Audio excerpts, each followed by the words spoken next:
Abu Nawas mengentuti sang raja.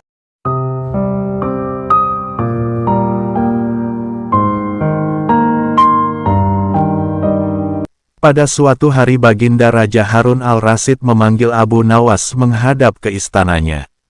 Setelah Abu Nawas tiba di istana dengan tersenyum, Baginda Raja menyambutnya dan kemudian berkata kepada Abu Nawas, "Wahai Abu Nawas, akhir-akhir ini perutku sering sakit, tabibku mengatakan jika aku terkena gangguan angin. Mohon ampun Baginda, apa yang sudi kiranya yang dapat hamba bantu?" Tanya Abu Nawas kepada Baginda Raja. Baginda lalu menjawab, "Aku menginginkan agar kamu dapat menangkap angin untuk dipenjarakan, karena ia telah berani menggangguku. Dan aku memberimu waktu selama 3 hari untuk membawa angin ke hadapanku," kata Baginda kepada Abu Nawas. Abu Nawas kemudian pergi meninggalkan istana untuk melaksanakan titah Baginda Raja. Namun ia sangat kebingungan dan berpikir bagaimana ia bisa menangkap angin untuk dipenjarakan, sedang angin merupakan sesuatu yang tidak dapat dilihat oleh kasat mata.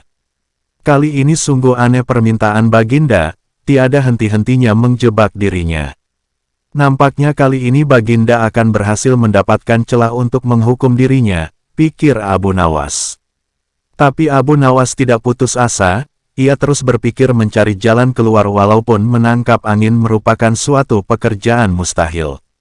Karena ia bukanlah suatu benda yang dapat disentuh dan sama sekali tidak dapat dilihat meski keberadaannya ada di mana-mana. Sudah 2 hari berjalan sejak perintah Baginda, Abu Nawas belum juga berhasil menangkap angin maupun menemukan cara untuk menangkapnya. Hingga hari ketiga ketika ia sedang berjalan-jalan dengan hati yang hampir berserah diri menerima hukuman Baginda. Tiba-tiba ia teringat akan kisah Aladin dan jinnya yang terkurung di dalam lampu ajaib. Abu Nawas pun menemukan ide yang akan menyelamatkan dirinya dari hukuman Baginda Raja. Ia sangat gembira segera berlari pulang ke rumah mempersiapkan semua keperluan untuk menghadap sang Baginda Raja. Setelah semuanya siap, Abu Nawas langsung menuju istana untuk menghadap. Di sana Baginda Raja telah menunggu ingin melihat hasil kerjanya.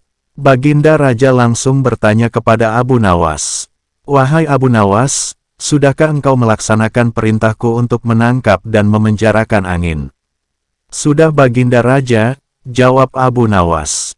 "Coba perlihatkan, aku sangat ingin melihat hasil kerjamu," kata Baginda. Abu Nawas kemudian menyerahkan sebuah botol kaca yang tertutup kepada Baginda Raja. Setelah menerima botol tersebut, Baginda kemudian bertanya pada Abu Nawas, "Di mana angin itu? Aku tidak melihat apa-apa di dalam sini." Berkata Abu Nawas, "Ampun Yang Mulia Baginda Raja, angin tidaklah dapat dilihat dengan mata. Tetapi jika tuanku Baginda ingin mengetahui keberadaannya maka bukalah penutup botol itu." Tanpa berpikir panjang, Baginda Raja langsung membuka penutup botol itu dan tiba-tiba ia mencium bau busuk yang keluar dari botol tersebut. Dengan nada yang marah Baginda bertanya kepada Abu Nawas, "Hai Abu Nawas, bau apa yang keluar dari sini?" Dengan nada ketakutan kemudian Abu Nawas menjawab, "Mohon ampun Baginda Raja, tadi hamba juga mengalami gangguan angin pada perut hamba dan ketika ia hendak keluar maka hamba langsung memasukkannya ke dalam botol. Agar ia tidak melarikan diri maka hamba segera memenjarakannya dengan menyumbat mulut botol itu untuk menutupnya." Mendengar penjelasan Abu Nawas, Baginda tidak jadi memarahi dan menghukumnya meski beliau telah diberi kentut oleh Abu Nawas, karena alasan yang diberikan cukup masuk akal untuk sebuah pekerjaan aneh.